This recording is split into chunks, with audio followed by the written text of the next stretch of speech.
नमस्कार। Target with आलोक के current events में आप सभी का स्वागत है। हमारा आज का विषय है यूएनडीपी मानव विकास सूचकांक 2020।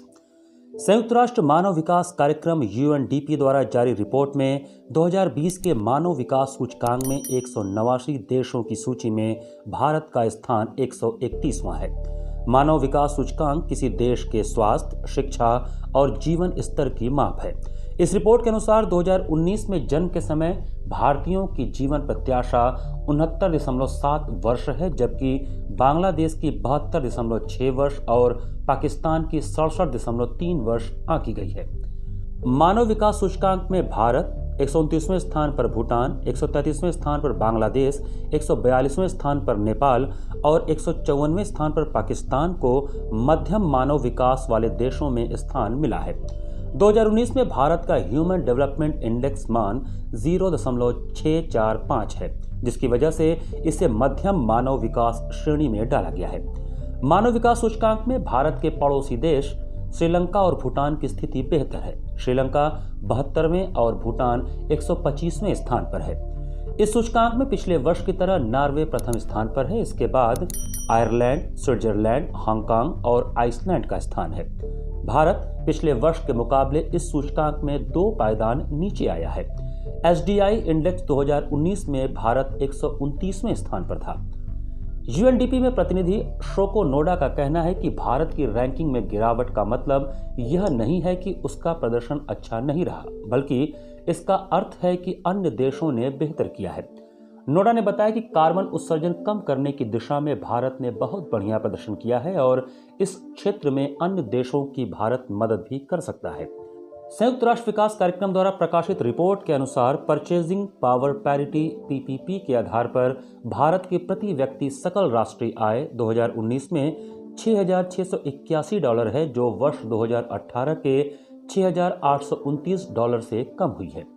यूएनडीपी की रिपोर्ट में कहा गया है कि भारत, कंबोडिया और थाईलैंड के आदिवासी बच्चों में कुपोषण का बढ़ना एक बड़ी समस्या है। रिपोर्ट में महिलाओं के परिप्रेक्ष्य में किए गए अध्ययन बताते हैं कि महिलाओं को भू स्वामित्व का अधिकार मिलने से लिंग आधारित हिंसा में कमी आई है और उनकी सुरक्षा में भी सुधार हुआ है। वहीं रिपोर्ट में यह भी बताया गया है कि विपरीत परिस्थितियों में भारत के माता पिता लड़कियों की अपेक्षा लड़कों के स्वास्थ्य और शिक्षा पर ज्यादा ध्यान देते हैं, जिससे लड़कियों में कुपोषण बढ़ा है। रिपोर्ट में बताया गया है कि पेरिस समझौते के तहत भारत ने अपने कार्बन उत्सर्जन की तीव्रता को 2005 के स्तर से 2030 तक 33 से 35% कम करने और 2030 तक गैर जीवाश्म ईंधन स्रोतों से 40% बिजली उत्पादन क्षमता प्राप्त करने का वादा किया है। इसके लिए एक योजना के हिस्से के रूप में राष्ट्रीय सौर मिशन के जरिए बिजली उत्पादन के लिए सौर ऊर्जा को बढ़ावा दिया जा रहा है। भारत में सौर क्षमता मार्च 2014 के 2.6 गीगावाट से बढ़कर जुलाई 2019 में 30 गीगावाट हो गई थी, जो निर्धारित समय से 4 वर्ष पहले ही 20 गीगावाट का लक्ष्य प्राप्त कर चुकी है। समग्र रूप से भारत का प्रदर्शन बेहतर रहा है। सभी 4 एसडीआई संकेतकों में 2018 की तुलना में 2019 में भारत के प्रदर्शन में सुधार हुआ है या उसी के समान रहा है। जन्म के समय जीवन प्रत्याशा में पहले की तुलना में जो 69.4 वर्ष थी, सुधार होकर 69.7 वर्ष हो गई है। वर्ष 2019 में स्कूली शिक्षा के औसत वर्ष और स्कूल में औसत वर्ष क्रमशः 12.2 वर्ष और 6.5 वर्ष पिछले वर्ष के समान रहे हैं।